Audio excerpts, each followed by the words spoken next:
Good morning, I am Graham Shepherd, guild number 6015, and I am going to show you Crewchester, which is my live steam layout. Many of you will doubtless recognise the name as that belonging to the late and great Jack Ray, who was a very dear friend of mine, and indeed, yes, I have continue the name because I have the buildings and they're right up on that shelf behind me. Jack was an inspiration to me probably from the early 50s, as probably to many of you, and I thought then as a 9-year-old boy one day I should be out in the garden, and in fact I did that with my Hornby clockwork within a day or two of seeing a magazine article that he'd written. Crewchester is very much along the lines of Jack's sort of thing. It's a continuous layout because that's what you need for live steam, and in fact there is Jack's plate passed on to me. You can see 1952 to 1992. That is 40 years. Well, we're coming up for its 70th year, so I think it's cause for celebration. I'm pleased to be able to show his buildings. They live on. So I started this layout in 1989. It wasn't really planned. I built a shed to go on the back of where we are now. This is the garage, and I shall walk you around with the camera in a second. I hadn't really any idea where I was going with the layout other than up the garden. The garden is very kind because it has a very slight rise, so we're probably up to around chest height around here, down in the garage and through in the other shed, which is the location of another station which is called Abbotsdean, which coincidentally is the name of this house. And it goes up the garden, and ultimately it's down to knee height wherever, because I actually dug out a sunken garden, which makes life quite easy. One of the prime requisites obviously for a live steam railway, and it wasn't designed at that to start with, was the fact that you've got to have a continuous run, and I'll explain how I managed to do this in the light of David Bailey suddenly announcing that he was going to produce some live steam bullet Pacifics. They took about 4 years to arrive, but I've got one of them. He only built 4 or 5. They've all run on this layout since, and given great pleasure. But that's what changed everything. And in fact the 12 volt DC element, I'm afraid, declined to nil probably about 20-25 years ago. And if I want to run engines quickly and easily now, I use radio controlled battery. But more about that in a little while. Well, firstly we'll take a closer look at Jack's Crewchester buildings. These are exactly as Jack built it. I did tart it up a little bit, and the other element of it is up there, the island platform. He had them out in all weathers, and as you can see, all weathers is what did it. So when I got it, I tarted it up a little bit, not a huge amount, and kept it populated with the same sort of atmosphere on the platform as Jack had created, and there's various characters. There's a sailor reading a poster about Navy Day, yippee, and a Scotsman stood outside the loo. If I lift off the footbridge which goes up the top of the garden when this is out, there's the 3 schoolboys, and the station master's not too pleased with them. This is the track pan of the bottom loop, which I shall describe as we go round with the aid of a few stills. So the layout comes into the garage through a tunnel at this end from the other shed, and I'll take you through to that in a minute, and it does a bit of a reverse curve across here to go down towards the door.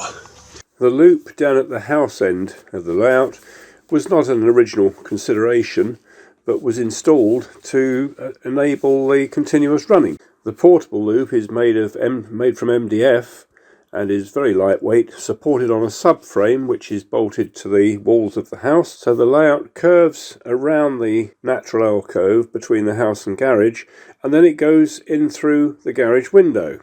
About a year ago, we modified the loop to put in a second track leading up to the steaming bay, so that if one train had to pull in to receive attention, another one could pass. This loop, which is made of 6mm MDF in a sort of H section, has lasted very, very well. It's about 25 years old and we've had very few problems with it. On the other side of the garage is the workshop, and there's my lathe. It's a Walco, which I bought from you at the London Engineering Exhibition, probably around 2005, for the princely sum of £700 and odd, with all sorts of extra bits chucked in. And then there is a milling machine, and those two bits of equipment are your vital essentials for any form of live steam intention.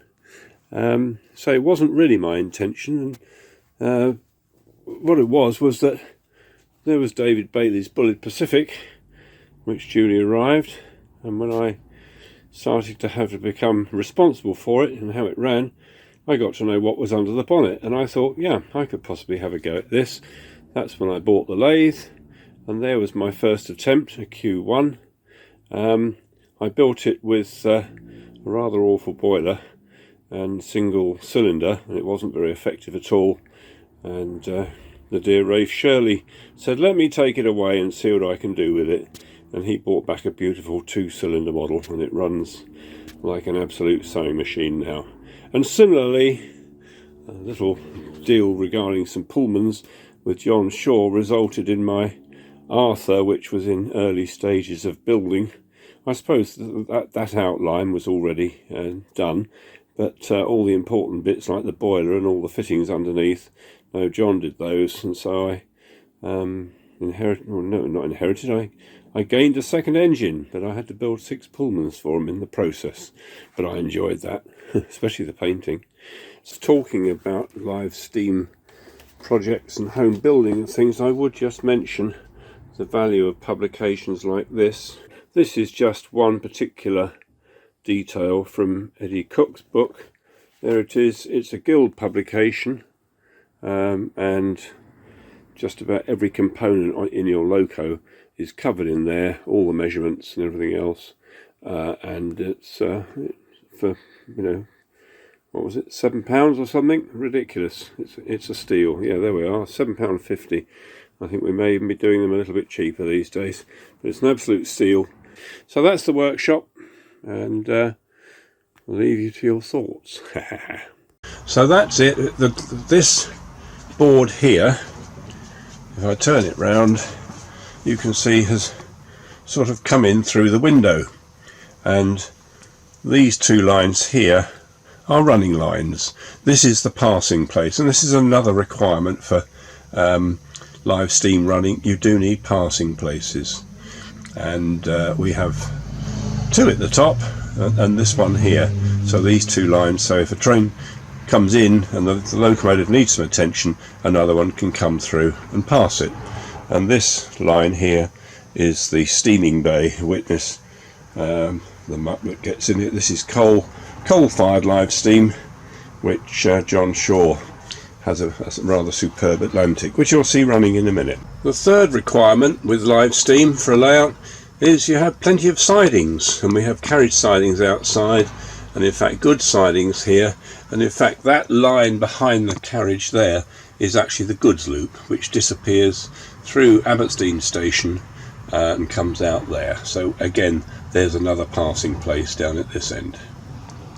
Now we're going into the shed at the back of the garage, which is where Abbotsdean is. This is the track plan of Abbotsdean.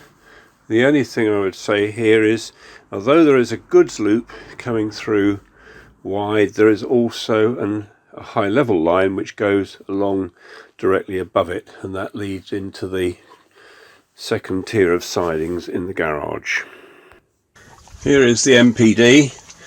1 or 2 locos are out. Most of these are radio controlled battery. There's a Hall, a Schools and a Nelson. Those are all radio controlled battery. Quite a revelation in garden railwaying terms. There is Hatton signal box, Again, I took the idea or design from Great Western Railway Journal, and that is Hatton Bank signal box, and we've got a turntable at the back because we do need to turn engines. And then the station is in here, and you can see there the platforms, and just as Jack used to do, I try to populate them, give them atmosphere, make it look like a railway. Jack didn't worry too much about huge detail, he just wanted to gain good impressions, and we've even got the staircase, some farmers coming back from auction, look, things like that. This view at the back of Abbotsdean station shows the goods loop, which is actually, looking at the picture, the third line across from the left. The first line is the high level loop, which goes on to run immediately above the goods loop through to the garage. The second line is a siding, and the third line, which actually runs by the platform, yep, that's the goods loop, but it's also a loop we use for passenger trains, obviously, coming through to a notional harbour branch.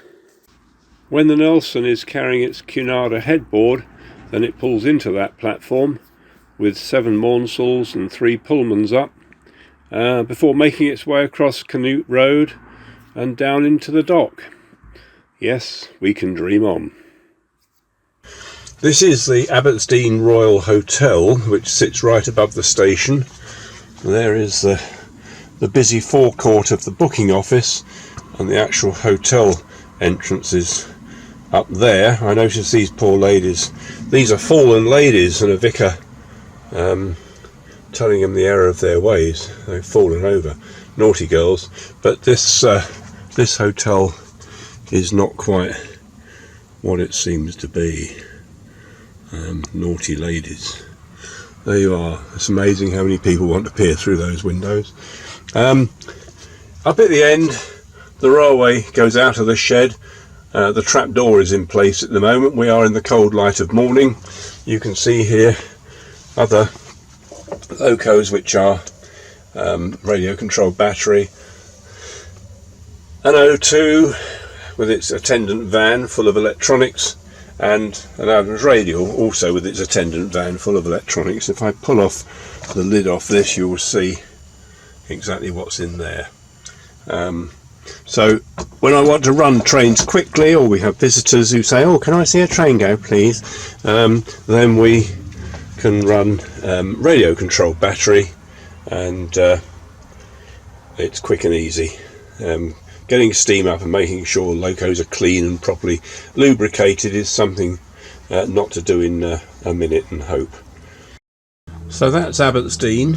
Now we go back outside, just let the camera get used to the sunlight.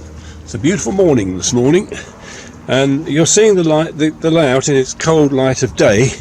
I promise you there'll be all the detail out in the running section, but just so you get some idea of what you're about to see. So the layout comes out of a hood there, ably supported by my kneeling frame for the garden. Good place to store it. And then off up the garden there are 1 or 2 crossovers here. Oh, sidings, yes, I mentioned sidings. There we are, carriage sidings, 3 lots, and it's amazing how needed they are. So we have a crossover just here. There's a little problem there, look, a fox has delivered his verdict on the railway. And this third track plan shows the top loop, the branch line within it, and the overall layout of Crewchester. We have a goods loop over there, so we've got a head shunt and a bay platform, so again it's another passing place. And then the left hand line, which is the down line from Abbotsdean, then snakes away across a viaduct, and the viaduct is made of concrete. I carved shutterwork from rather heavy duty hardboard, which wasn't too difficult, and then cast. And I have to say, it hasn't degenerated in a long time. Some of you might say, oh gosh, that's Aysgill. Well, thank you very much. Anyway, the line then goes round in true Somerset and Dorset style, because I sort of model on the West Country really, and disappears into a tunnel. There is the other tunnel portal, and then the line goes round, big loop. I got this idea from Derek Featherstone's layout, Wingham, and very successful. It's a dog bone, what he called a dog bone, i.e. a circle squashed flat. This area here, which is in deep shadow, is actually where Crewchester goes. So the main platform is over the back, the island platform in this area here. That's where the main platform goes there, and it all looks very picturesque. It is very, very photogenic. Within the top loop, this is a branch line called Firkham Hall. Still got the covers on because there's some fairly complicated point work, like a double slip, and with pine trees, conifers right above, it just bungs the whole thing up. So I tend to keep conifers on it, keep covers on it for good measure. So that comes down a bit of a gradient within the overall loop. As you can see, it tracks round back and then joins as a double line and then goes back into Crewchester. Now there is a crossover, so you can come out of the branch and then cross over onto the up line towards Abbotsdean. So that in a nutshell is the layout, and we'll now see some live steam running.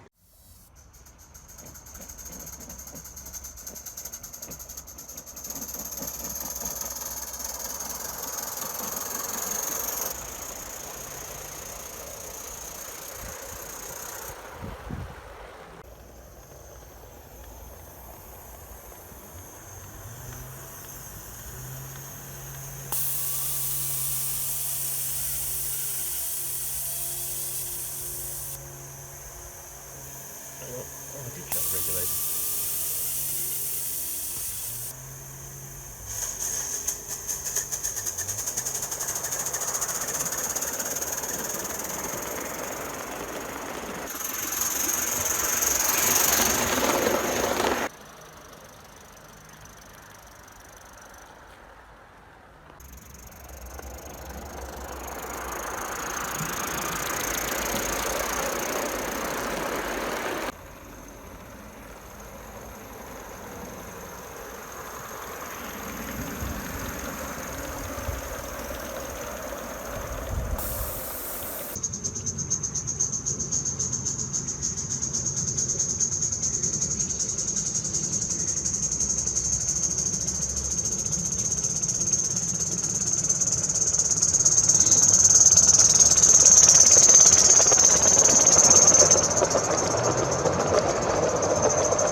I'll have passed some braking then.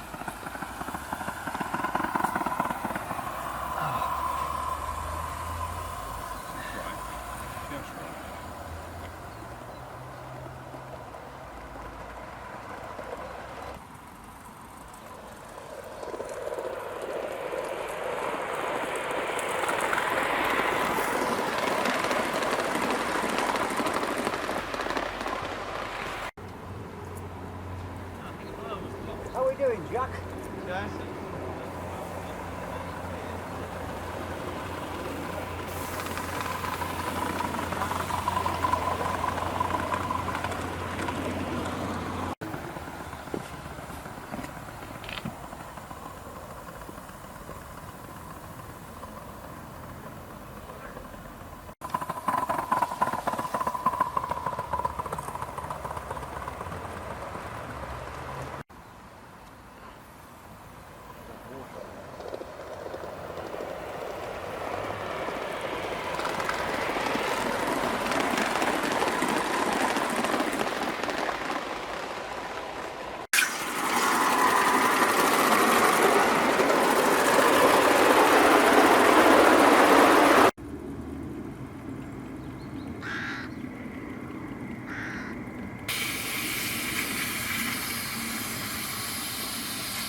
in the opposite direction. We need a vacuum signal.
I could have sent him round the... Oh, he mustn't come round the good loop. He probably can't drive himself through there. Do you want to go through the good loop? I can go, yeah, I go through the goods loop. No, I'm in the good loop. Oh, he is, okay. Are you ready, Dave? Yeah, I'm ready.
filming at the moment, right?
Well, yeah, because around that 4-foot radius circle, it gets completely lost.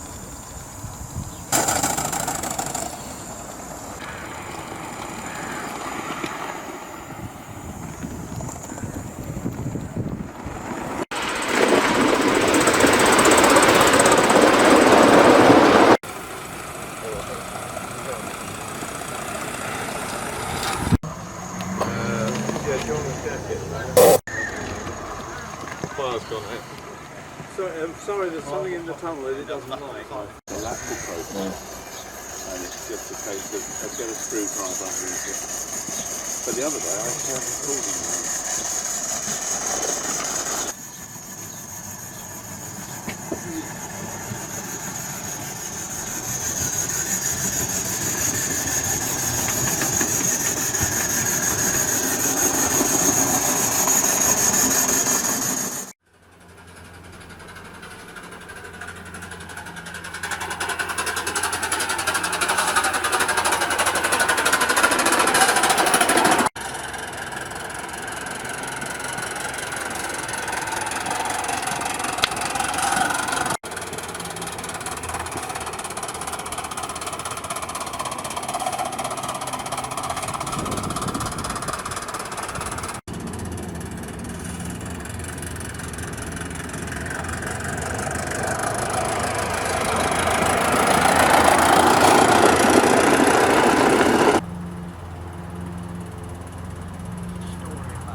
In a massive dip.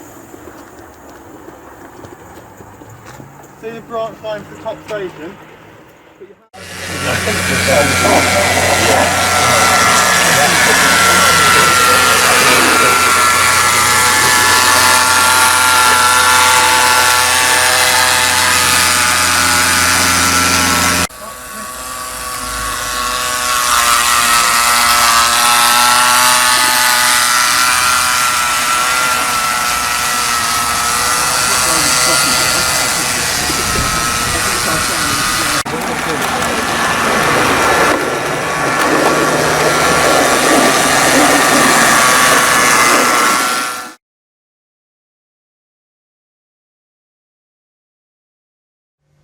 Hello again. I hope you enjoyed those sequences of running days here over the years. I think we've been going since around 2000, with quite a few of them, but the YouTube contents have actually been only recorded since about 2013, I think.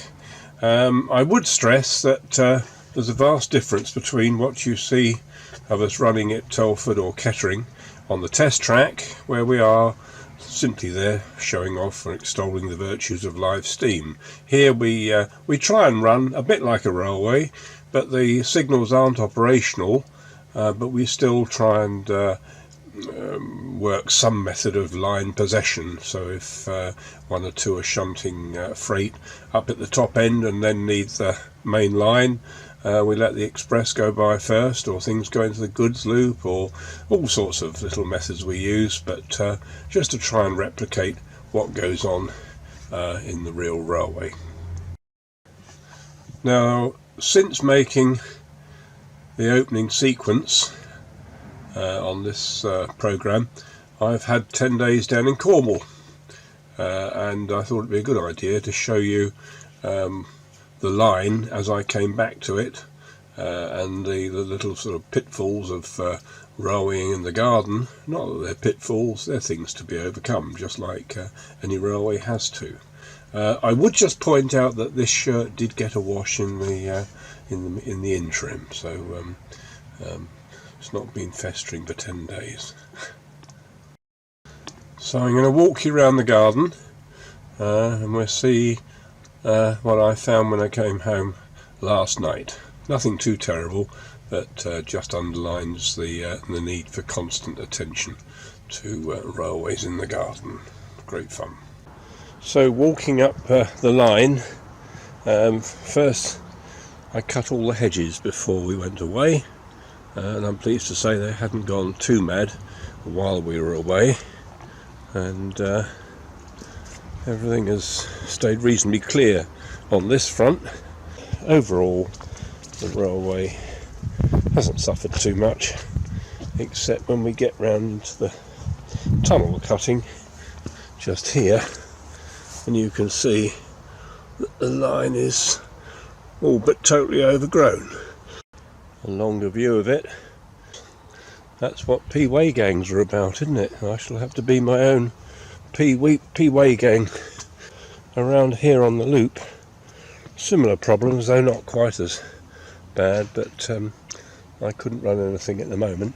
If we come over here to Crewchester, you'll see there's all sorts of bits and pieces getting the track, and you get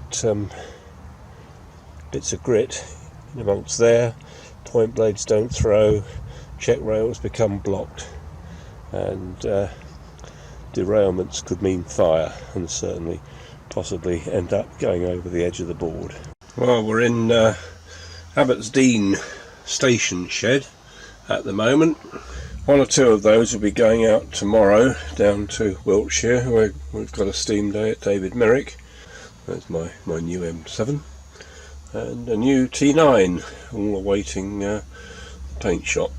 So I've got some work to do, particularly before a steam day in mid-October. As I say, the line has to be beyond reproach. These engines are valuable. If they hit each other, they do quite a lot of damage. People ask, why aren't your steam locomotives radio controlled like your battery ones? Well, the answer is, well, some are actually, but not that many. I certainly don't have any radio controlled steam locomotives. We like to drive them according to the gradient. A lot more fun sticking with the engine. You've got 2 or 3 different controls on there. There's a blower, which regulates the fire. You have obviously the pumps, the water pumps and things, and you're constantly topping up tenders as you go. And then there's the regulator, which controls the amount of steam that goes through into the steam chest and onto the cylinders in order to make the journey. And here, when we come around that top curve down into Crewchester, they accelerate quite fast. We have to knock regulators back, but that's part of the fun, trying to drive them as if you're going over the Somerset and Dorset or somewhere like that. One last word on Jack Ray's legacy. He was a great communicator in O-gauge railwaying, and inspired many, myself included.